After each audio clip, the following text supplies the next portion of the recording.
ఇండియాలో corona virus మళ్ళీ వచ్చిందంట ఫ్రెండ్స్. ఈ వీడియోని స్కిప్ చేయకుండా స్క్రాల్ చేయకుండా లాస్ట్ వరకు చూడండి. దీనిని హ్యూమన్ కరోనా వైరస్ అని అంటున్నారు. దీని యొక్క symptoms, precautions and A age వాళ్ళు రిస్క్ లో ఉన్నారో చెప్పబోతున్నాం. ఆల్రెడీ కోల్కతాలో ఒక ఉమెన్ కి ఇన్ఫెక్టెడ్ అయిందంట.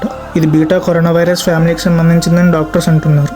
దీని సిమ్టమ్స్ సేమ్ కరోనా వైరస్ లాగే దగ్గు, జలుబు, తలనొప్పి, ఫీవర్ అండ్ బ్రీతింగ్ ప్రాబ్లమ్స్ తో మొదలవుతాయంట. దగ్గు, జలుబు ఉన్న వాళ్ళతో డైరెక్ట్ గా కాంటాక్ట్ అయిన, డర్టీగా ఉన్న ప్లేసెస్ లో టచ్ చేసిన, ఈ వైరస్ తో ఇన్ఫెక్టెడ్ అయిన పర్సన్స్ తో క్లోజ్ గా ఉన్న ఈ వైరస్ స్ప్రెడ్ అయ్యే అవకాశాలు ఉన్నాయంట. ఎప్పటికప్పుడు నీట్ గా హ్యాండ్స్ వాష్ చేసుకుని, క్రౌడెడ్ ఏరియాస్ కి వెళ్ళేటప్పుడు మాస్క్ పెట్టుకుని నీట్ గా శానిటైజ్ చేసుకుంటూ ఉండాలంట.